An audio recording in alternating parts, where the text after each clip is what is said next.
Hello everybody, welcome to More Chainsaws Needed, where, because I love horror, thrillers and suspense, I am going to talk, rant, rave about, review and recommend movies, TV series and books in those genres for you guys as I draw. Because last time we started talking about horror comedies, I decided to keep on the subject by talking about one of my personal favorites that doesn't involve the living dead. Mostly because, as I mentioned before, we have a ton of zombie comedies and I wanted to talk about something a bit more animated. One of the main horror tropes, to the point of parody at times, is the murdering hillbilly family. From 2000 Maniacs to Wrong Turn, passing by the classics, Texas Chainsaw Massacre, and the movie that made us hate banjos, Deliverance, the idea that a family or a whole town of hillbillies, that is, unsophisticated country people who, at least in horror, have the same taste for meat as the more sophisticated Hannibal Lecter. Some are murderous because they are protecting their land from city folks, some others are just doing it for sport. But the truth is, once you start hearing those banjos, it's time to run. Tucker and Dale vs. Evil is one horror comedy that leans heavily in the stereotype that every group of college students that go to have a fun vacation in the woods and has the misfortune to run into hillbillies will have to fight for their lives to the last student. Only that instead of giving the protagonist role to these students, it instead focuses on the hillbillies, who are nothing like you would expect. Last time, we talked about how comedy and horror started their relationship early on, so we're not going to repeat that. However, I pointed out that there are many ways in which you can get comedy from horror, from straight-out parody to black humor, and how the humor in Night of the Creeps came mostly from two characters and their quips. This time, we're going to go in a slightly different direction, because the humor here comes from the dissection of a well-known trope and the fact that the two sets of characters have a completely different idea of what is going on and how to act around the situation. Written by Ellie Craig and Morgan Jurgensen and directed by Ellie Craig himself, Tucker and Dale vs. Evil was released in 2010 with an amazing cast, including Tyler Labine, Alan, Pixar's Lucky Charm Tudyk, Katrina Bowden, Jess Moss, and Chilan Simmons doing their absolute A-game on a horror comedy that first and foremost gets their laughs by deconstructing the quite common, and let's admit a bit classist, horror trope of the killer hillbilly. You know that one.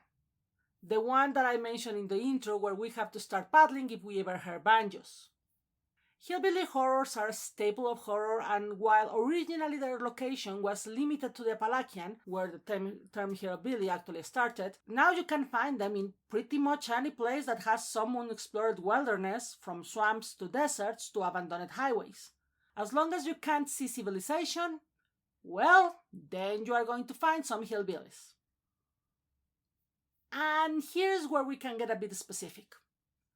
While the most common trope is the deeply inbred mutant family that is also made up of cannibals, as in Texas Chainsaw Massacre or The Hill Have Eyes, we can also have serial killers, serial rapists, serial killer rapists, because of course we did the three possible distinctions, and in the case of families that kill together, we may have one or two killers who wear a sack as a mask, or even better, a sack made of the skins of their previous victims because we need to recycle to save the planet. On the other hand, our heroes will always be civilized people. Either a very well-to-do white family who is on vacation, or a group of college students who are of course city dwellers who have never been to a farm, who just took a wrong turn and didn't heed the warning that they should have stayed on the road. See what I mean when I say that this trope is a tiny bit classist? But we are getting a bit ahead of ourselves. First and foremost, what is the plot of Tucker and Dale vs. Evil? Well, we have a group of 9 cool college kids who have decided to take a nice vacation camping in the woods of West Virginia. Allison, Chad, Chloe, Chuck, Jason, Naomi, Todd, Mitch, and Mike are every bit the college students we get to know in every horror movie, and upon stopping at a gas station, they are immediately creeped out by 2 hillbillies who are also getting supplies there. One of the hillbillies tries to talk to Allison, making her boyfriend, her wannabe boyfriend, Chad, very scared for her safety. As soon as they reach their campsite, Chad warns Allison and the others about the hillbillies because he remembers the story of the Memorial Day Massacre, an event where a hillbilly serial killer, massacred a group of college kids nearby. To get a bit of free air after said story, they decide to go skinny dipping because college students in the woods do that. But Allison spots the hillbillies again, is startled and hits her head. Her friends, seeing this, realize she has been kidnapped and decide it's their job to rescue her from those psychopaths come hell or high water. Except that's just Chad's version of the story. See, the pair of hillbillies are Tucker and Dale, two friends who have just managed to get to buy the vacation home of their dreams, a cabin near the lake not far from the place where the college kids are camping. They are incredibly nice and well-meaning, and the only reason why Dale tried to talk to Allison at the gas station was because Tucker encouraged him to follow his dreams and get a girl, not because they had any evil intent against them. They had previously crossed the college students on the road and side-eyed them, but that was because the college students were driving recklessly and almost hit their truck with their van. More importantly, at the lake when Allison hit her head, Tucker and Dale rescued her from drowning and only took her to their cabin, which is in dire need of repairing, and that's the reason why they are there at the time, in order to keep her safe until they could find her friends, who ran away upon seeing them. It's a pity then that her friends are convinced that their version of the story is the truth and are armed and ready to fight the evil hillbillies to death. So, among the many categories that we can find how horror and comedy go hand in hand is there is constructive parody. This is a very specific way of looking at a genre trope, taking it apart to see what makes it thick, and then presenting the reconstruction as seriously as possible, while at the same time drawing humor from the situation, usually in a very dark way. Well, for horror. For example, Scream is a straight deconstruction of the teen slasher genre. It points out the flaws of the ever-present healer who seems to be able to teleport, the teenagers making fun of all the wrong choices made by main characters in movies, followed by them making all the wrong choices again, only in a different way. And of course, our not virgin final girl is not going to take any chances to let the killer come back. Sydney is proactive because that's what people not tired up by the script that demands a sequel would do in that situation. It is also why in the follow-up sequels she is shown to suffer from PTSD very clearly due to her experiences, because the idea of a deconstruction is to show how the trope would work in real life, what makes it work in the fiction, and what it's telling us about society. Of course, this video is not about the Scream. That will come later. This one is about Tucker and Dale vs. Evil, which does the same things that Scream did for teen slashers, but for hillbilly horror movies, and the while allowing us to have a laugh. So let's start with the deconstruction part. What is Tucker and Dale vs. Evil deconstructing, and how does it manage to do so? The hillbilly horror is a very specific kind of horror that hinges more than anything on the fear of the other, of those who are not like us. In the purest form is the fight between the urban and the rural, where the rural has to be wrong because they refuse to lay down and accept civilization. They are weird, they are probably inbred because they have big families and they all live together, and well, they probably also eat human flesh because they are not getting their meat from the local big box store.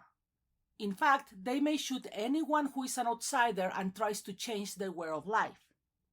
Does that sound like a horrible stereotype against a group of people that haven't done anything wrong except, of course, not being a city dweller? Like, just saying that people, because they are not living in a city, because they are not holding a 9-to-5 job in an office with a suit, are automatically wrong and deserving of our fear? Just because it is. I mean, sure, historically, we have had a couple of very isolated people in rural towns that have done pretty horrible things. But let's be honest, doing horrible things is not limited to rural folks, as Ted Bundy showed us, because he was nothing but a civilized guy who did very uncivilized things. And again, we get into the classism of the trope. The only reason why hillbillies are feared is because they don't look like civilized people. So this is the first thing that Tucker and Dale vs. Evil deconstructs, because the titular Tucker and Dale are nothing like the horrible hillbillies of Stereotypes past. Again, yes, I know that the stereotype comes, for example, from the very real Ed Gein, of whom I have talked already in my Psycho video. But just like really normal hillbillies, They are down to earth. They are rural people. They may not have any kind of higher education. Dale, in particular, mentions that he has never studied past third grade. However, he also has photographic memory for trivia facts, which makes him smarter than he looks, or he admits to himself. While Tucker is very smart on how people behave and why. Just because they didn't go to school, just because they don't have a fancy paper saying that they are educated, doesn't mean that they are dumb. Neither are considered conventionally attractive, even if I have to say both Taylor Lavigne and Alan Tudyk are very attractive in my opinion, but Hollywood. They are not Hollywood pretty. And of course, they are rednecks who work hard and know how to work around and use heavy machinery and survive in the woods. And they like it.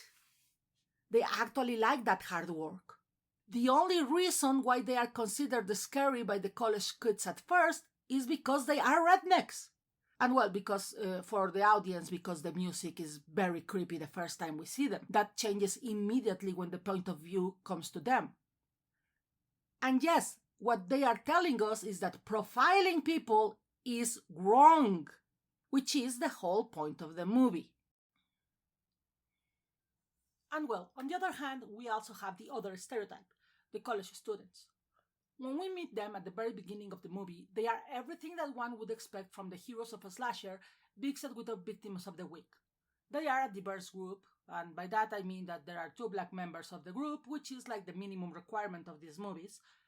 The men are members of a fraternity. One of them, Chad, considers himself the leader of the group because they are quote-unquote the smartest. Oh, and the biggest tragedy that happens to them, at least before the bodies start hitting the ground, is that they forgot to bring beer for the camping trip.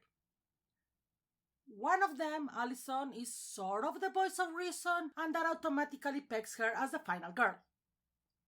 The first 3 minutes of the movie are shot in the way that every single hillbilly slasher begins, just making the hillbillies and their environment as unfriendly as possible by lightning, shooting, and music. It's not until we get to see Dale and Tucker's point of view when we see that the only hostility comes from the college group automatically assuming that everyone is inferior to them and looks to hurt them because of that, because they are jealous. Sure, Dale could not go to talk to them while holding a side bigger than him, but he was just nervous and trying to strike a conversation. It was Chad, the one who immediately went on the defense and told the girls to ignore Dale and get into the truck as fast as they could, making them even more fearful of the pair. This trend continues as at the camping site, Chad relates to the group the story of the Memorial Day massacre, not because he wants to tell a cool horror story while they smoke weed, but because he wants to make sure the rest of the group knows that hillbillies are evil and that they can trust them at all no matter what. He's ready to fight them from minute 1, and he doesn't even want to consider that Tucker and Dale are people first and foremost. Hillbilly second. He has a huge superiority complex, as opposed to Dale inferiority 1, they are very interesting parallels, and tries hard to seduce Allison even when she's obviously not into him, making him even more obviously not a nice guy. And when the misunderstanding starts, the first thing Chad does is grab an axe. And thus, the clearest message comes forward. Educated doesn't mean good, and rural doesn't mean evil. More importantly, prejudice blinds, because even what Mitch points out that maybe the only reason why those hillbillies from the gas station took Allison was to take her to a hospital after she half drowned, and that Mike, the only one who saw them maybe eating her face, CPR of course, was drunk and high at the time. Chad immediately rejects both very good theories and the idea of going to the police because of course the hillbillies are trying to hurt his girlfriend. Never mind, she is not his girlfriend, and the only one who can save her is him. With his underlings, quote-unquote, help, because from very early it's made clear that he doesn't see them as his friends or equals. From then on, every single member of the group starts falling like flies, not because of anything that Tucker or Dale do to them, but because they are panicking and assuming the worst at every turn. The very first death happens because Mitch is so scared thanks to Chad's story that when he sees Tucker swinging a chainsaw around to scare hornets, which, okay, not very smart from Tucker either, he automatically assumes he's being chased and runs, impaling himself on a tree. Which is the second very important message of the movie. Panic kills. Oh yes, and communication only really can help to stop a conflict if, and that is a very big if, both parties are willing to listen and give up their preconceived notions of the situation. Talking it out when you are still convinced that you are in the right and nothing the other person can say matter is not going to stop any conflict, no matter how good your arguments and the other person's arguments are in a debate, much less in a situation when you come in absolutely adamant that the others are in the wrong just because they are not you. Pretty heavy messages for a parody about hillbillies not trying to kill college students in the woods, right? Tucker and Dale vs. Evil is a gem for those looking for a good horror comedy that is balanced between the horror and the laughs. There's plenty of gore, and once things get really serious, they don't flinch away from the nasty subjects. In fact, I have to say that the flashbacks to the Memorial Day Massacre have no laughs at all and are as effective as any straight slasher you have seen before. But at the same time, the comedy is strong and not only focused on the dark side of humor. The fact that both Tyler Labine and Alan Tudyk exude charisma helps a lot, but I have to say that every actor is doing their best. Special mentions goes to Katrina Bowden, Allison, who plays the voice of reason perfectly, and Jess Moss as the jock Chad, who plays all the emotional gamut from entitlement to rage in a very convincing manner. Honestly, give it a watch if you haven't. And if you have, let me know what your favorite scene was in the comments. I'd love to hear about what resonated with you. I want to thank my dear patrons Mitch Hyman, Elaine Ho, Jessica, and Ali Riley, as well as my first supporter Tanya Pineda and the most amazing Amy Song, without whom none of my videos would be possible.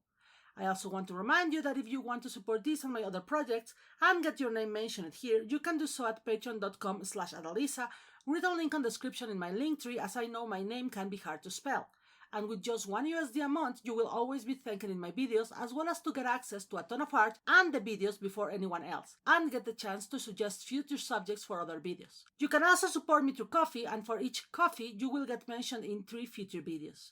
If you can't support me this way, I also accept likes, subscriptions to the channels, and of course, you sharing the links. I also welcome all your questions, feedbacks, and suggestions in the comments below. This was Adalisa Zarate, and remember, there is no problem in a horror movie that cannot be solved with more chainsaws.